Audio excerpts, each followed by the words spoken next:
Good morning, good afternoon, everyone, depending where you are. Hello, and welcome to the Permobil Academy webinar series. My name is Brenly Mogul-Rotman, and I'll be your moderator for today's session entitled Stand for More, It's Time to Rise to the Occasion. I'm now going to turn it over to Angie Kiger, and Angie is going to introduce our presenters for today, and you guys can take it away. All right. Hey, guys. How are you? Presenters, if you want to turn on your screens or your cameras, we're all going to, including me, it won't be awkward. Everyone say hi. Everyone is out there. I would say 3 of us are at our respective homes. I'm here in Virginia.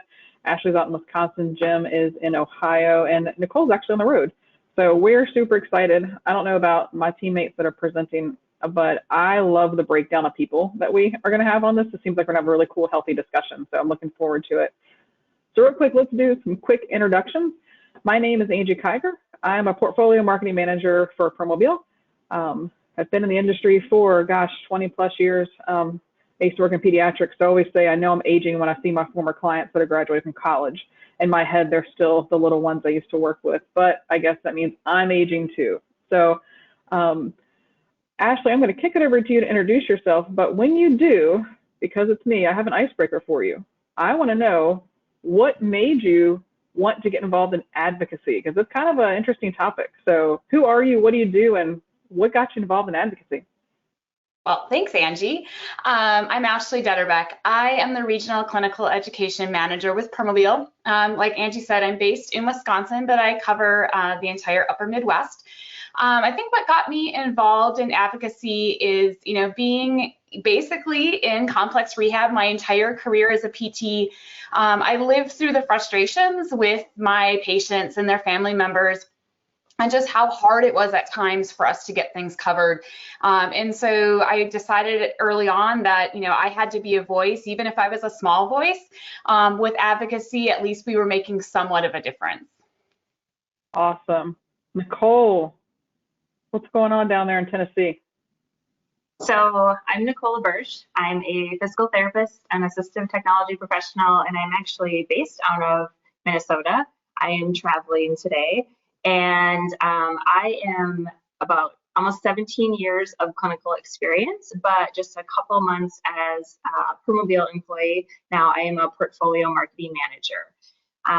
I would say that I got involved with advocacy similar to Ashley. It was very frustrating to see my clients needing things that were viewed by funding sources as not medical in nature. When I would see them in the clinic and how much of an impact the equipment made on their lives, I knew that I had to do more. And so definitely working on those letters and working on the efforts and trying to pull everything together, it's been hard work, but it's been so rewarding. So it's kind of been my passion for probably my entire clinical career. Nice. And I don't know about my colleagues, my first 2 colleagues to introduce themselves, but I think it's now we kick it over to an unsung hero within the Permobil organization, Mr. Jim Stevenson. So Jim, who are you? What do you do? And why in the world did you want to get into advocacy? Thanks, Angie. I'm Jim Stevenson. I'm the reimbursement and coding manager here at Permobil. I've been in the CRT industry since 2003. Working in this same type of role, and advocacy just kind of falls in my lap. I mean, I work with individuals helping, with denials from insurance companies, and kind of like everybody else, I don't have the clinical background to where I'm seeing it firsthand every day. But I spend a lot of time helping folks work through insurance challenges, and as somebody who has been in healthcare reimbursement their whole adult life, it just kind of comes natural. I mean, I'm naturally want to help people and see them have the independence and equipment that they deserve. So that's kind of how and why I got to where I'm at, and thanks for having me. All right, well, I'm actually going to turn off the slides now because you guys get to enjoy. This is something I'm extremely excited about, because you're going to look at all 4 of us. Not that you get to look at us for the next close to an hour, but because it's kind of like we want to bring you into our discussion group. We do have a Q&A section, as Brenly mentioned. Please be sure to be typing in questions as they come to you, and we are going to answer them to the best of our ability. And if we don't get to all of them, happy to email you back. But we had this webinar on our agenda for a couple months, And lo and behold, last Monday, big action happened in the world of advocacy and standing and Seat Elevate. And so we actually switched gears at the end of last week, and making sure that while the content is still exactly what we advertised it to be, we are really going to focus in on what is happening right now. But first, let's reflect back a little bit. There was a webinar that happened back in February that two of our presenters actually participated in. That's Ashley and Nicole. They did one on Stand for More. And when that presentation was actually being created, a lot of it was about the research that's out there about standing and what is happening within Medicare. And you guys, I believe, had a consumer on there also. And what were some of the other highlights actually from that webinar that you can recall kind of off the top of your head that you guys focused on? Oh, Becky, again, no worries. Of course, I'm going to not unmute myself. So I think the biggest thing that we tried to highlight with that webinar was just that call to advocacy from all ends of the fight, from both the legislative end, from the clinical end, from the manufacturer end, and then of course from our end user consumer end. And I think, just bringing in all those factors of, what we're fighting as a team going forward, and just highlighting how important it is for all of us to be advocates for either our own healthcare or the healthcare of our patients and clients. Awesome, thanks so much. So before we jump too far into this, since Nicole, you are the most recent remove from clinic, just to give people a quick highlights on this, I would like you to talk about clinical benefits of Power Seat Elevate, because that really is the focus. And we'll talk to you guys about why that's the focus of this webinar today in a few minutes. But real quick, what is it, Nicole? What are some of the clinical benefits? Is there research out there about it? Go for it. Sure.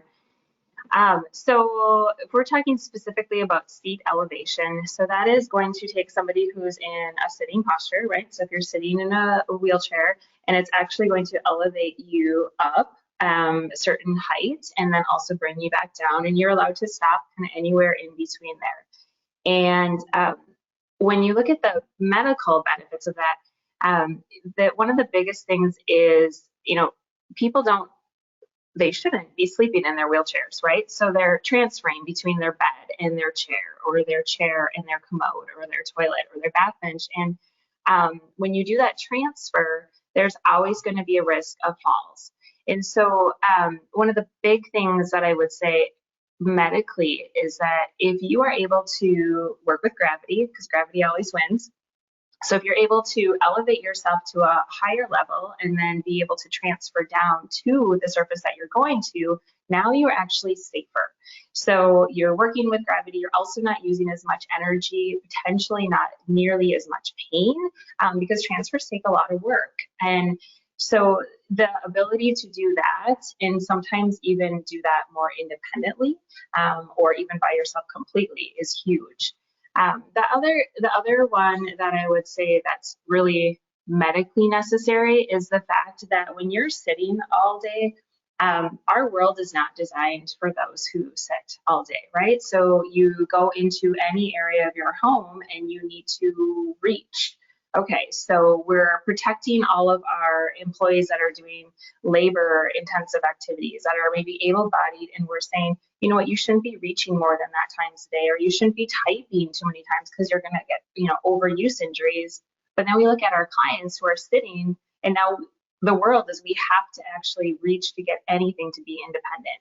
And so by taking that seat, elevating it up to the height where they can actually reach and protect their shoulder, I mean, that's huge. So they're keeping themselves safe. They're decreasing the risk of injury. They're also decreasing pain.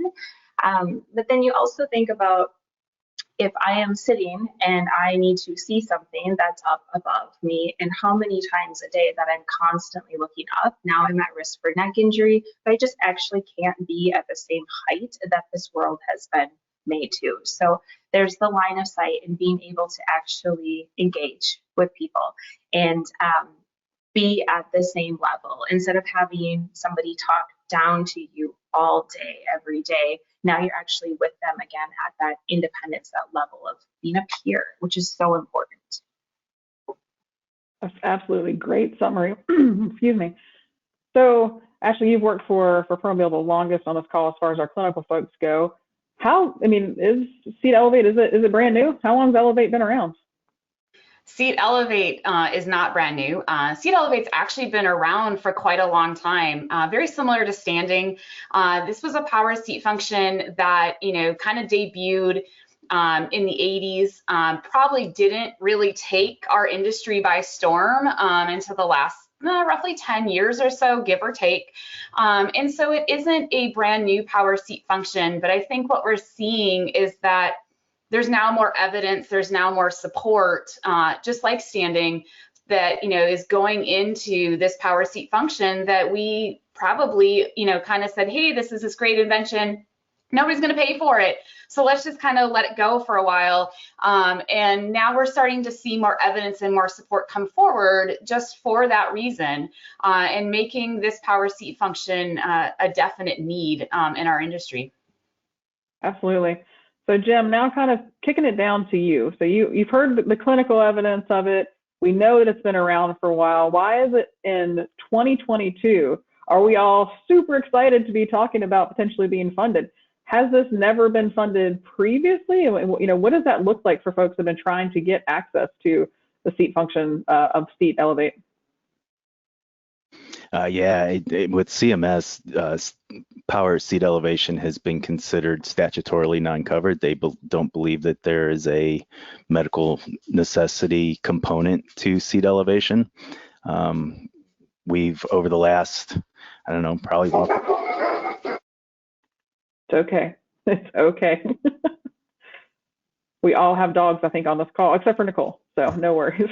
No, my apologies. It never fails. But anyways, Medicare has never paid for seat elevation. And because Medicare doesn't pay for seat elevation, that trickles downhill to a lot of other payers. There's very few insurance companies right now that are actually paying for seat elevation and additionally standing. So having the opportunity to actually have CMS entertain the opportunity to get a coverage guideline for seat elevation is huge. I mean, there's a lot of benefits to it. I mean, thinking about it, not based on what Nicole just said, but I mean, think about somebody who's trying to cook on the stove.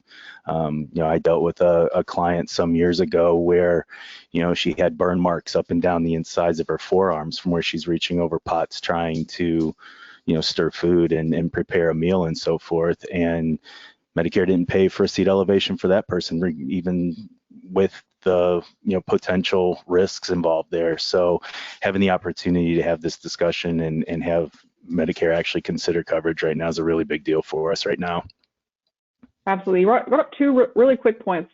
First, I want to kind of, for someone who spent primarily my career working in pediatrics, when I switched over to working for a manufacturer a little over 10 years ago, one of the things that was really eye-opening to me, and I'm so excited to hear that we have a third of the attendees are actually clinicians, was that especially working in the world of pediatrics, a lot of the stuff that went on with Medicare, that was something that a lot of folks were just like, those are adults, we work with peds. You mentioned that, so while this is a Medicare thing, it does trickle down. Does it trickle down to the Medicaids, private insurance, and all that stuff? Like, how does CMS work as far as if they pay for something that other people might? Is it like a peer pressure sort of thing, or what? I don't know if it's necessarily a peer pressure thing, but it's, especially with state Medicaids, I mean, CMS, Centers for Medicare and Medicaid Services, I mean, they govern state and federal funding. So naturally things, typically fall from Medicare into Medicaid. But when you start looking at the private insurance companies, it's not always necessarily as quick for them to take onto it. But generally, with payers out there, I mean, they follow Medicare guidelines. So if Medicare does something, typically they're going to follow suit. It may not be exactly the same payment rate. It may not be the exact same coverage guidelines, but typically there's going to be, a pathway, through other payers if Medicare is covering something. It gives you a little bit of precedence and some leverage when you're working with payers who may say that they're not, oh, well, Medicare pays for it, or Wisconsin Medicaid pays for it, or something along that line. I mean, you start kind of putting some of these payers that are doing the right thing on blast. and are the people who aren't doing the right thing, and put them on blast, and comparing them to others who are. It just makes people, I guess, more intrigued or more coerced to do the same thing. Gotcha. No, that makes sense. The other thing that you brought up, and I know this is something that Ashley and Nicole and I've been talking about since we heard the announcement last Monday. Do you want to speak a little bit on what happened last Monday? Those of us that are kind of in the know about that, but talk about that, and then we'll talk about in a second about standing. But what was the big news from last week? So we actually, as an industry, we put out a proposal on coverage for power seat elevation and standing. We actually submitted it to CMS about 2 years ago now. And due to life and COVID and supply chain and all the different challenges that we're dealing with in the industry today, they had bigger fish to fry. So earlier this summer, they said that they would open up this National Coverage Determination, or NCD, sometime in August for public comment. And so last Monday, they opened up the public comment period. And what public comment is just an opportunity for any stakeholders, whether it be a consumer, a clinician, provider, manufacturer, caregiver, friend, whoever. It gives us all an opportunity to go in and give our perspective on the importance of why seat elevation coverage is necessary. So this is something that, it's a part of the formal process in order to gain new coverage with CMS, and they will take the comments, and the comment period's open until September 14th. Maybe I'm stealing thunder from a little bit down the path here yet, but we have about 3 weeks left to get our comments in, and then CMS will take time and review everything, and then come February, they should have a memo out as far as how they perceive the comments. And then if everything goes well, we could possibly have an answer to this as early as May of next year. So that's why it's a big deal. We're getting really close, and having been in this industry for a while and having fought these fights over the years, it's really pretty awesome to be this far down the path with something like this, because I'm going to be honest, I didn't expect us to get to this point. So this is awesome. Awesome. Okay, so now the tough question. Just we're gonna focus a little bit on this. What happened to standing? Is that something that the industry said, we'll wait till later, or what is the industry doing with that? Well, it wasn't really the industry call. We fully expected that seat elevation and standing would come out for public comment at the same time in tandem. And so this was kind of a curveball that we got last week. CMS is not turning a blind eye to standing. They're pushing it out a little bit further. I think in reality, standing is a little bit more complex. There's a lot more involved from a functionality and equipment component perspective. And so coverage and payment and things along that line for power standing is a little bit more involved than it is for seat elevation. And I think CMS took this as an opportunity. Hey, seat elevation's low-hanging fruit. Word out there is that CMS is really behind getting the seat elevation coverage out there. So I think they just wanted to kind of take the easy one first and then revisit standing at some point down the road. This definitely isn't a bad thing. It's just not what we anticipated. Okay, we can handle it. We can, as back in Friends, one of my favorite Friends episodes, pivot. We can do it. We can do it, guys. Yeah, we learn to pivot in this industry. Absolutely.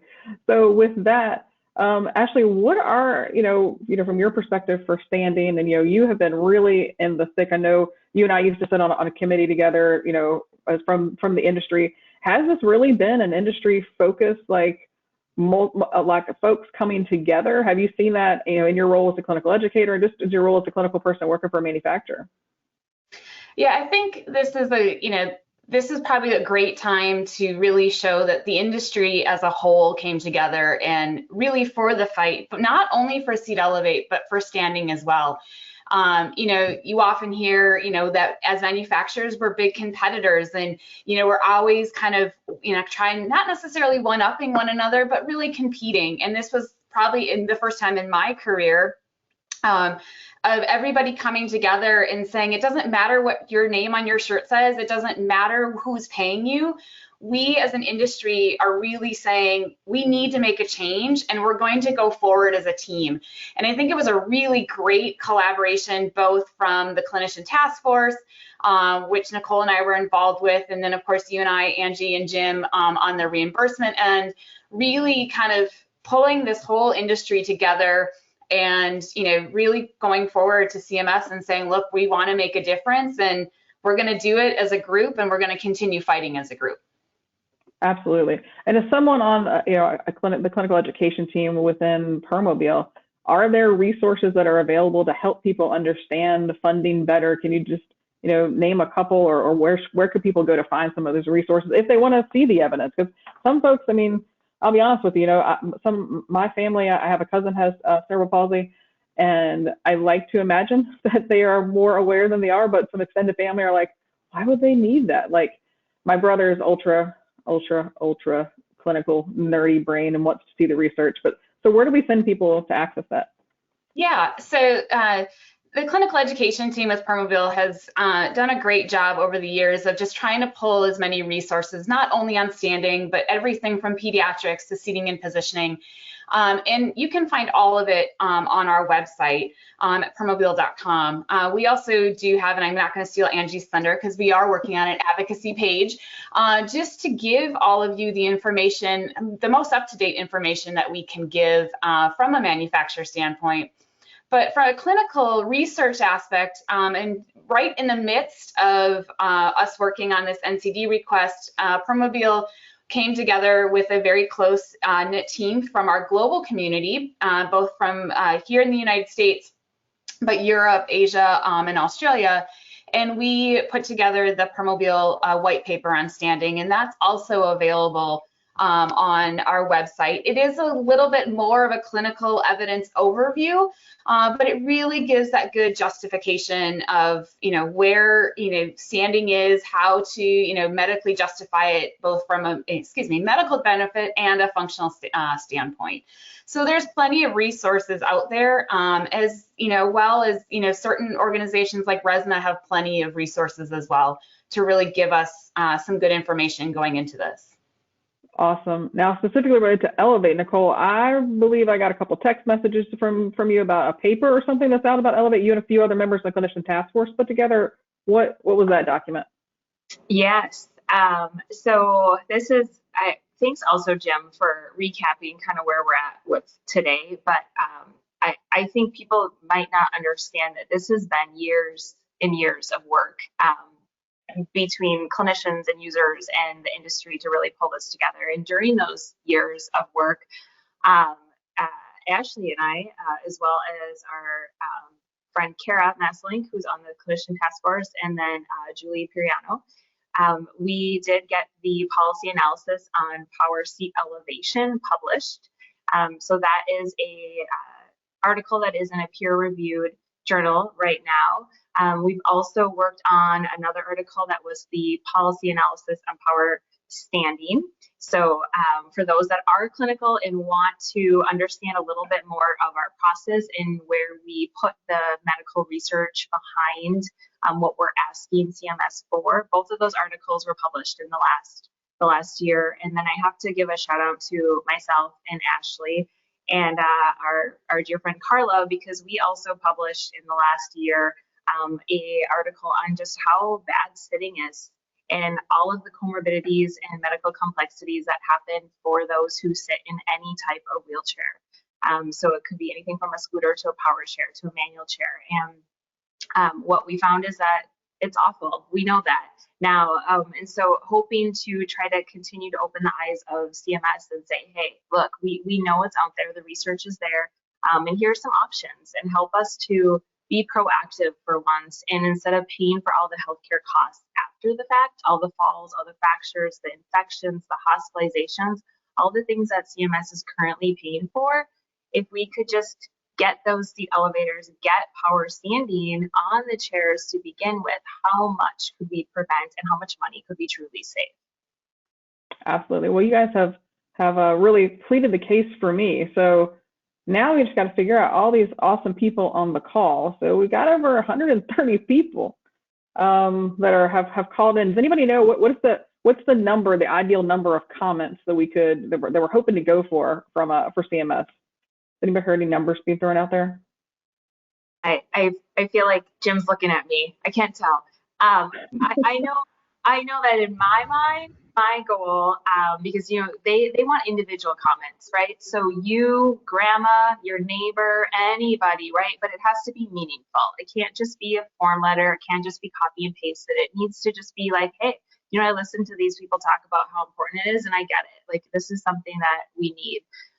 And so my goal would be to have over 1,000 comments, because I want them to have to read and I want them to hear from everybody, but we're not going to stop. So CMS does have the open comment period on their website where we can put in individual comments, but they don't stop when they get 100 or 200. So we can make them read for months.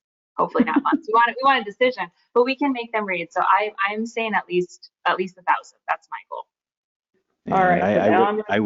I wouldn't put a hard number on that. I think we just need to put as many in there as we can possibly muster up, because the more people that are speaking to this, the stronger our message. And whether it be manufacturer rep or whether it be consumer or best friend or whoever, I mean, every comment matters, and they're going to review every single one of them. And kind of to Nicole's point, I mean, let's make them work for it. Absolutely. All right, let's see. I'm going to try to see what my go-to webinar skills are here. It's a little bit hard to see. Here we go. Hold on. Here we go. Good news. Well, so one thing we have created to make it easier for folks is we do have an Advocate for More site that actually launched today. So yes, Ashley, Nicole, and Jim, it is live. I did confirm it. But I want to talk a little bit about what is on that site and why it was created. So let's go there. Hopefully this works. If it doesn't work, when you guys tell me. Skip that verification. If not, I've got another way to get around it. But so yeah, we've got a little site loading here. Can you guys see that my presenters here? Awesome. Okay. Unfortunately, you guys keep popping up and taking over my screen, so now I can't see it. Hang on one second. I got to go back in and out. It's like all of our pictures keep showing up on the screen at the same time. So you guys are back. Hold on. We can do this. You want us to shut down webcams? All right. So here it is. So this is a site, guys, that we specifically. Yeah, let's shut down webcams. That would actually be super helpful. We don't see your screen right now, Angie. I'll see the screens and be interacting with it, but you don't see my. Oh, where did it go? Friendly, that is sad. Do you see it now? I do not see your screen. By any chance, Friendly? You do not see it. It says I'm sharing. Oh, there it is. There it is. You're good. It's up now. All right. Does it have the Advocate More page up? Yep. Awesome. Okay. Y'all, I gave a double thumbs up, but my camera's off. No one could see it. But anyway, so we did create this site for you guys, for everybody, not just for, even if you're not in a Permobil wheelchair, or you've got clients that aren't in a power wheelchair, whomever, we created this for everybody. And you'll see right here at the top, Power Seat Elevation comment period is open. We wanted to make this as easy as possible for people to learn how to advocate. With that said, Brindley, we have one more poll question. I'm just curious, our group is curious, is how many folks have actually participated in advocacy before? So if you want to launch that poll question for us right now, that would be fantastic. All right. So if it's safe for you guys to do so, I'm hoping you guys can see the poll because I don't see it. Hold on, maybe I should launch it. That will help. There we go. Which best describes your level of experience with advocacy? Do you consider yourself a novice, a beginner, somewhat proficient, or an expert? You do it a lot. So, Angie, we've got about 44% beginners, 24% proficient, about 20% novice, and about 10 or 11% expert. So the biggest two, really, beginners are your largest group, and then we've got across the board. So I will close the poll, and you can keep going now. Fantastic. So step number one, guys, is you attended this webinar. So for all of you guys that put yourself in novice, I'll bump you up to beginner right now because you actually decided that it was worth your time to learn more, and we are super excited that you're doing this. You know, I didn't talk about my advocacy story per se. I actually didn't really get into advocacy until I moved over to working for a manufacturer because I didn't necessarily understand it. I always thought that was something naively from the clinician side. You know, I knew funding was difficult, but I was like, oh, that's something that the providers handle for us. That's something, you know, I didn't know how it worked, quite honestly. And then I found some really great mentors that really motivated me. So I'm all in on advocacy. I live right outside of Washington, D.C., so I have had the opportunity to go down to the Hill and participate. But there's a lot you can do from your home. If you're all the way in California and you're like, I can't get over to Washington, D.C., how do I advocate and contact people? So we've created this site, Advocate for More. This is something that at Permobil, we have made the commitment we're going to keep this site around and active for a long time to come, because there are issues like this that come up that we want to mobilize folks on. And we love the fact that we've got so many providers, clinicians, and consumers that follow us and are looking for ways to help out. And we created this Power Seat Elevation comment period information to be simple so you guys can forward it on to your friends. So when you go to this site, you can click on Act Now, and it'll scroll us right on down to what you can actually do.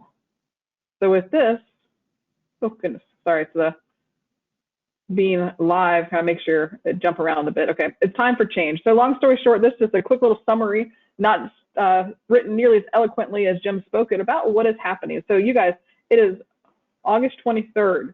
By September 14th, which I'd like you guys to go in and do it today, we need some comments to go in. And you'll see here, we want to make sure you guys are aware, Power Seat Elevation is the one they're taking comments on. We firmly believe Power Standing is coming, so we owned it. We put it on here and said to be announced because we believe CMS is going to do that at some point. But right now we're focusing on Power Seat Elevation comment period. So what we want you to do is, if you're like, okay, I don't, you know, I'm quote unquote just a loved one of someone that uses a power wheelchair, I don't really know what to say. That's okay. We've actually created some talking points for all of our different groups that potentially could be listening in here. So these are just ways. One thing that I think it was Nicole mentioned is that we need the comments to be unique. They can't be, you know, it can't be as easy as copy and pasting, because we want to make sure that everyone is hearing the individual stories of this. So if you're someone who utilizes a power wheelchair, really, first off, introduce yourself. Say, hey, my name is so-and-so. I utilize a power wheelchair. If you are so inclined and want to share your mobility-related story, you know, and why you utilize a power wheelchair, that's great. You don't have to. But what we want to do is really focus on, hey, I know that Power Seat Elevate is needed. Here's what I use it for or would use it for. Give those personal stories. One of my mentors in the world of funding and advocacy once told me that you really have to paint that picture. You know, we want people to imagine you sitting in your power wheelchair and go, oh, wow, I had never thought about that. There's so many folks that will say that. Like, I never thought that that was a struggle for someone to reach up and get stuff out of their cabinet, because they've never been there. It's not disrespect, it's that they have never been in that situation. So really painting that picture. One of the big things here also is to really point out any medical benefits that you've experienced using Power Seat Elevate. Meaning, if you have a history of maybe you know, unfortunately or tragically fell when you were doing a transfer, but with Power Seat Elevate, it actually helps you to have a safer transfer. Maybe you've had experienced pain in your shoulders, as Nicole was demonstrating, like reaching up to grab things over time. You've got some overuse injuries there. What, you know, really and truly, what are the benefits that you have seen from utilizing Power Seat Elevate? And of course, wrap it up with a good old thank you. My mother, Sandy Kiger, would tell you, you know, always be sure to say thank you. Thank you for that opportunity, CMS, for me to express these. And then, of course, reiterate again, hey, you need to pay for Power Seat Elevate or because of this. Clinicians, of course, I think Ashley and Nicole could speak into this a little bit, but you know, one of the reasons I asked Ashley to speak on specifically what was some of the evidence that was available is that if you go back over to our website, which I'll do in a second here, Advocate for More, you can see all of those things that she was talking about, because if you want to link in, you know, the evidence, what does the evidence say, but then also give examples of some of your clients. If you're like me, your client stories stick with you for years to come. So really, go with the ones that were success stories, and it's okay to tell the stories where things were not a success, and if it's a situation where Seat Elevated could have benefited in that situation.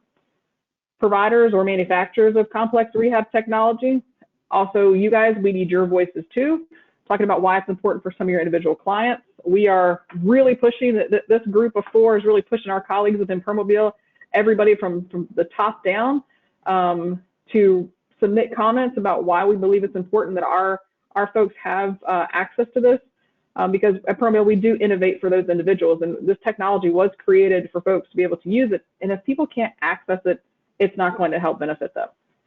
And of course, ally of a person who uses a power wheelchair. I speak on this a lot of times within my own family.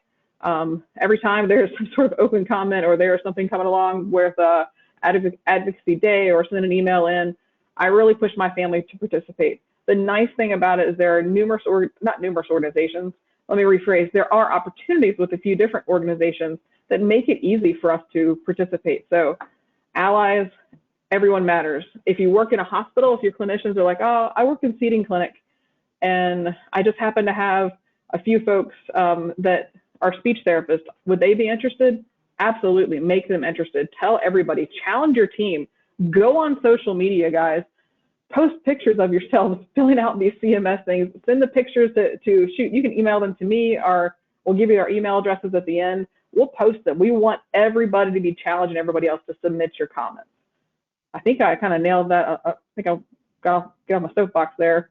My co-presenter, I'm surprised none of y'all jumped in to shut me up there. But so that is number 1, to draft your comments. Then submit your comments. This link is going to take you directly to CMS.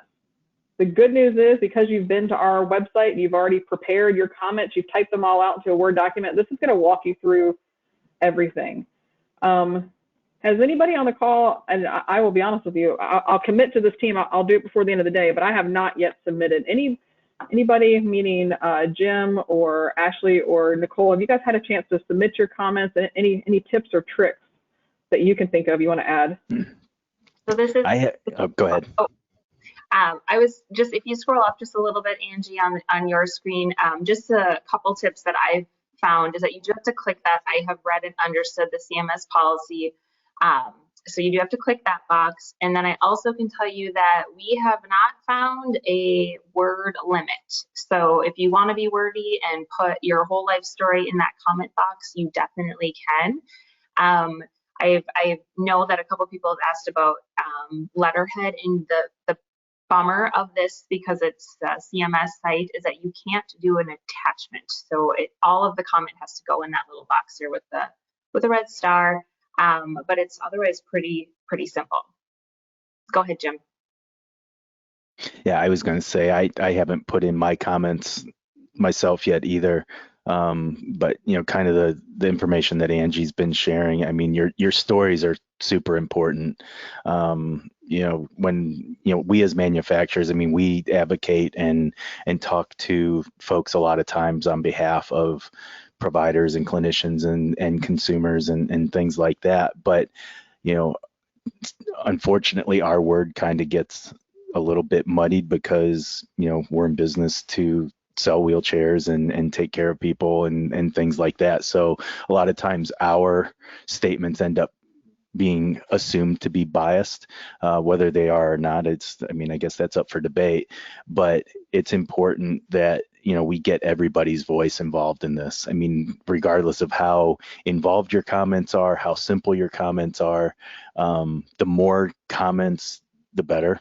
And I feel like we need everybody out there listening to this today to jump on board. I mean, this is an opportunity that doesn't come around every day in our industry. I mean, having been in this world for close to 20 years now, we don't get optimistic opportunities like this very often. So I don't want us to fall short by not encouraging anybody who's willing to go in and speak their piece on this. Absolutely. The other thing, I think we'll quickly want to go through on this website, and then we are for sure going to open it up for questions. We want to hear from some folks. if questions have come in. But so say, I'm just going to go as we scroll through this. Say you've got someone who's like, you know, you reach out to your spouse or some of your you know, college age kids that are like, you know, of voting age and whatnot, and they're like, Mom, Dad, what are you talking about? Like, this makes no sense to me. We did go ahead and put some summaries on here if people want to understand exactly what the potential benefits of seat elevation is. So if someone says, I don't know what to write in the comments, here's some potential benefits of how Seat Elevate can help somebody. So scroll through these. You're welcome to. I would not copy and paste, as we mentioned before, but definitely take this for inspiration so you understand better what the unique features are. And then, of course, we do have standing on here because, once again, we are hopeful that this will go through, but eventually we'll be talking on standing. So once this comes up, we'll be sure to let you guys know. That's the other thing as far as our steps go. On the top, I had steps 1, 2, and 3, which is to draft your comments, submit your comments, and then follow our emails or follow us on social media. This is something we are going to be talking about a lot because we want, as Jim was saying, we really want everybody out there, no matter who you are affiliated with, to be sure to do this. And here are the resources. We did direct links these resources on this page for you guys just to be able to quickly go through and access and see everything that would be needed to help you guys. Or if you're just, you know, you've already submitted your comments and you want more information and you want to look at some of the great funding guides that are already out there that exist, different justification stuff. This is absolutely, this is here for you, quite honestly. As I said, a resource for everyone to be able to access. So anything else before we open it up to questions from my team members here presenting? Anything else we can think of that we would like to make sure that the audience knows about in terms of how to submit, when to submit, all that good stuff? I think we've covered it pretty well personally. I mean, I guess the biggest thing is that, you know, you have to make sure you get them in by September 14th. There is no extension, there is no grace period, there is none of that stuff. So whatever makes it in by the deadline on September 14th is what they're going to run with. And so, you know, I encourage everyone to get ahead of that and make sure that their comments are in well before the 14th. Awesome. I think you guys should be seeing my slides again, if I did this correctly. Yep, you're good. Okay, awesome. Brenly, I'm gonna let you take over from here just in case we've got any questions.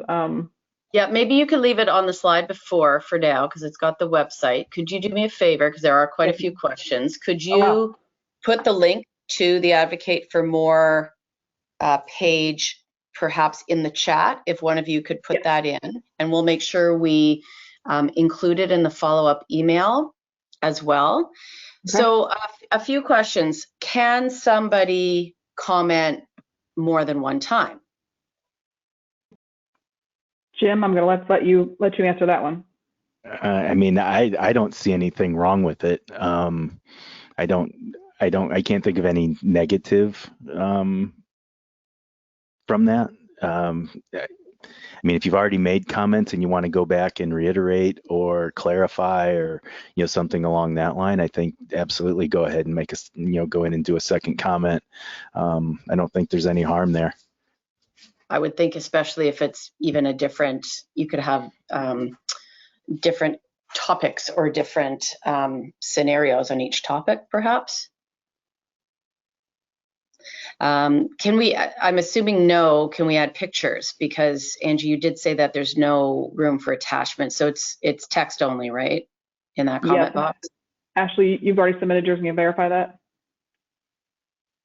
You just called me out. I have not submitted mine yet. Yep. That is on my list to do today. Been working on some other projects around this. So I do plan on submitting today. And I think I'm gonna take the opportunity to challenge all of you, including my co-presenters, that we do try to send in as many comments as we possibly can today. I think we as an industry are really good at pulling together, and this is the time to do it. Yeah, to clarify, Brenly, there's no pictures.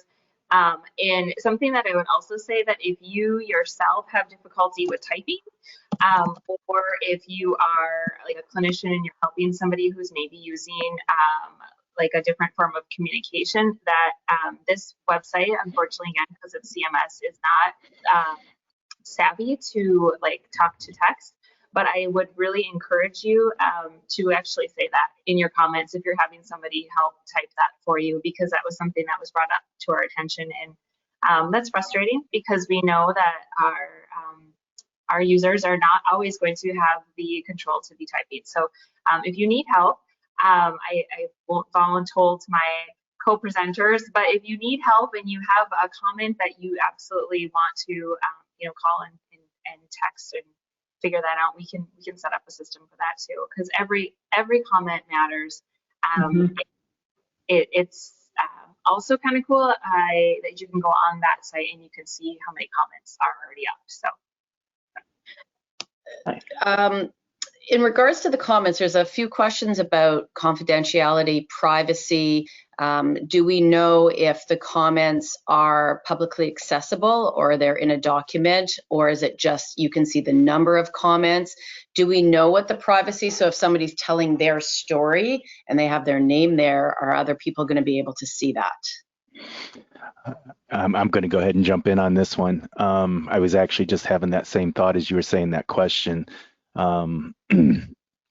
These comments will be posted publicly. I mean, when it's all said and done after the 30 days, I mean, CMS will have a giant document with, or when might not be till February when they actually release their memo about it.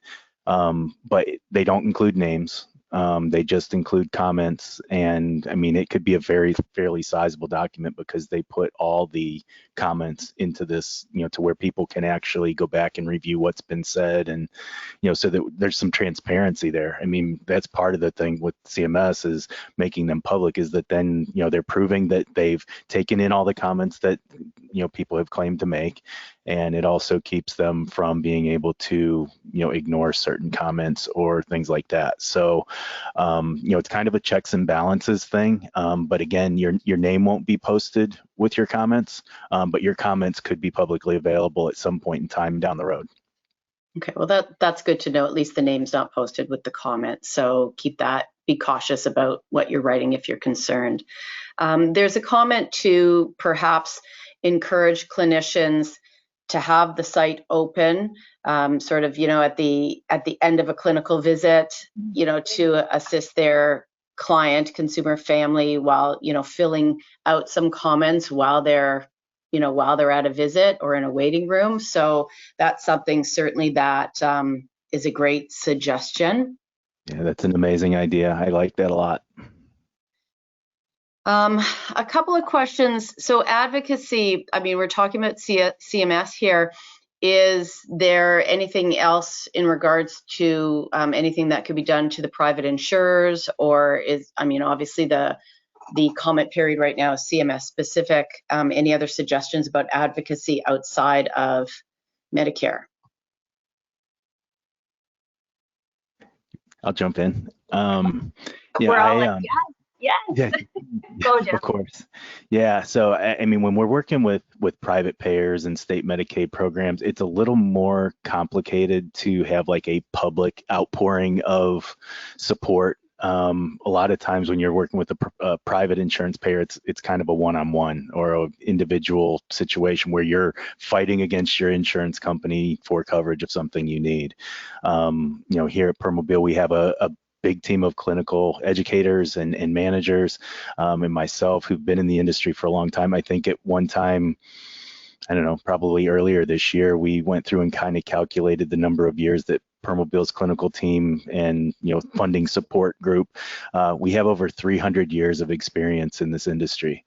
And so if you are having a struggle with a private insurance or a state Medicaid, please reach out. I mean, we have coverage all over the country. We've all dealt and heard some of the craziest stories ever. And we're always willing to jump in and help you figure out the right things to say. How do I go about, who do I talk to? Who do I address this with? Lean on us. That's what we're here for. I mean, that's my primary role at Permobil, is helping people work through challenges like that. As far as doing a mass thing like what we're doing today with Medicare, it's not so much, but we will absolutely help you fight one-on-one all day long. So definitely don't be bashful in reaching out on that. Could one of you, Ashley or Jim, maybe put our funding email address in the chat? I think it's, I don't know what off. Bradley, think I can't access the chat to chat Oh, you with guys other can't people. activate the chat? I'm not. Okay, You got it, wanna- Ashley? No, I can't send it. I would just add to what you said. You know, as a therapist for so many years, and not liking to be told no, that my client wasn't able to get something. You know, I kind of started off probably in the like, I'm gonna just prove you wrong many years ago. And it's intimidating. You get that pens or that denial, and as a therapist, you're frustrated and you feel like, okay, this is just how it's gonna end. But you really can't give up. And so, you know, that's unfortunately what a lot of our funding sources want. They want you to give up after that first try. And so, you know, the team here absolutely resource, but also just know like you just taking that time as the therapist or the user of the chair to write that second appeal or that third appeal. It's hard and it's definitely a commitment. But the reason that we've gotten so far with so many states and private insurances and considering things is because of all of the work that you have done so far. So this is huge to be on, you know, the national level, but this is happening in your area anyways. So the things to start, you're already doing. You're already helping people to get the right equipment, and just continuing that is what's going to see the effect. I would also say, and I probably should have I wish I could put this in the chat too, to follow NCART, ncart.us, or access the number 2 crt.org. They've got great information there. I know, ironically, it's September 14th also, right? The fly-in day for NCART. Yes. So, and that's free. So I quickly give a plug for another great opportunity to advocate. I can't believe that we didn't think about this. Should have put a slide on there. Apologize to me from NCART is listening. But we can send out information about that too. But that NCART has having and it's also co-sponsored by NARTS, another professional organization within the complex rehab industry. They're having what they call a virtual fly-in. And so basically what that means is it's super easy for us. I did it last year virtually. I've done it, gone down the hill, and Jim's done it a number of times also. And they set up meetings virtually for us this year where we can meet with our members of Congress right in the comforts of our own home. They educate you on everything you need to say, what are the key points to what's happening. And when they set up the meetings, you're always set up with someone who has experience. So if you're intimidated and you're like, oh shoot, I've never done this before, because I can tell you, I remember vividly the first congressional office I ever walked into. And it's intimidating. Like you're walking the halls of Congress going, oh my gosh, I remember seeing this on TV. And it's kind of wild. But you know, when you have the opportunity to sit there, it's empowering to be like, hey, member of my congressman's team, this is why it's important to me. So we will be sure, Brinley, hold me accountable. If an email goes out afterwards, I will get you the information for that too. It is free of charge. In years past, NCART and NARTS, in order to be able to host the event, they have had to charge for that, thanks to sponsors, including Permobil, the sponsor of this event. They are not charging you to attend. So it will take literally 45 minutes to 2 hours of your day. They train you. You get to have your voice heard by members of Congress. Can you tell me the NCART website? I'll put it on the chat right now. It's access, the number 2, crt.org. Okay, then it's already up there. That's perfect. I didn't know Awesome. if there was something else. Okay. Yeah. A couple of other comments. We've had actually quite a few comments from consumers, commenting on their use of Seat Elevate and other power seat functions and how amazing, they are to them. So thank you for that. And yes, please do let, your friends and other people know about the comment period.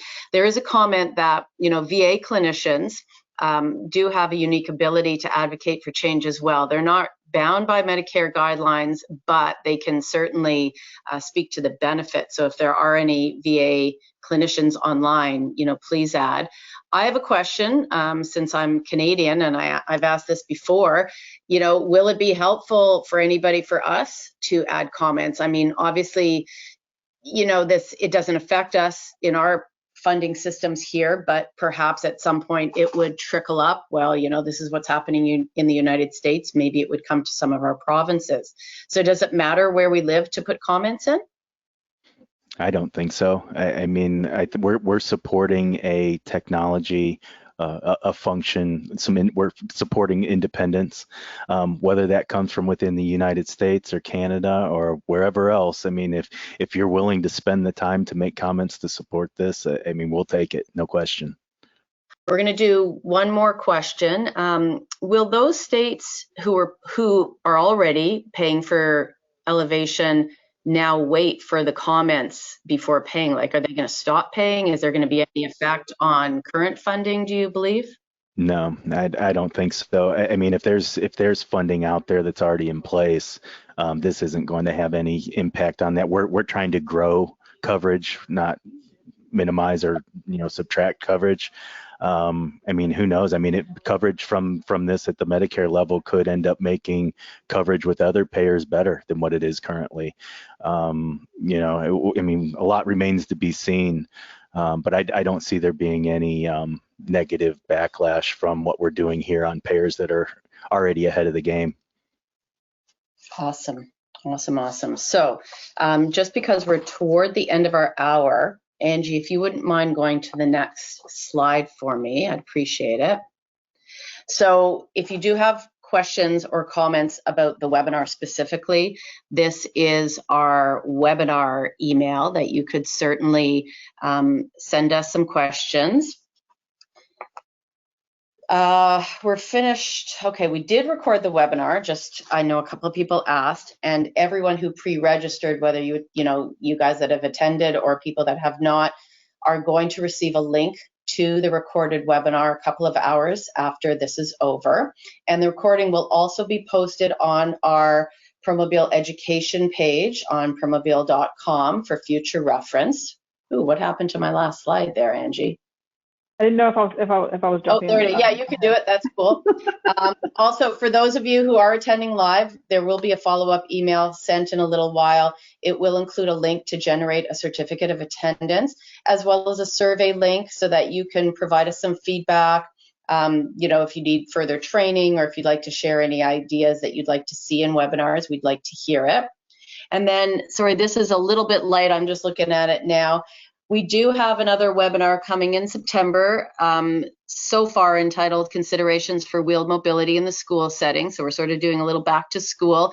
We don't have an exact date. It will be toward the end of September, hopefully the week of the 26th. And we will keep you guys posted on the exact date and time. So please keep looking at your Permobil emails to get that. So any last comments from you guys before we close down? Anyone who we didn't get to a question, we will definitely answer you via email. So any last comments from the four of you? And thank you so much. It was so informative, and that advocacy page looks fantastic. I think that's going to be so helpful. Well, hopefully, okay, so I'm serious. I'm totally calling an audible right now. So, Brentley, I don't know who checks the webinar emails, but if we get any emails, guys, if you have pictures of yourselves, clinic, whatnot, like if you're submitting stuff, if you're an end user submitting your comments, take a picture of yourself, send it to us. We would love to post it on our social media channels to let people know, kind of like really get people talking about this. And I don't know, hashtag advocate for more. I don't know, but let us know, tag Permobil in your post too. We would love to continue to promote that word. All right, well, thank you, everyone. Thank you for everyone who attended. Nicole, Ashley, Jim, Angie, thank you for this. It was fantastic. We look forward to seeing tons more comments on that CMS site after today. And we will hopefully see everybody in approximately a month from now. So thank you all and have a fantastic rest of your day. Thanks, guys. Thanks, everybody. Thanks, everyone.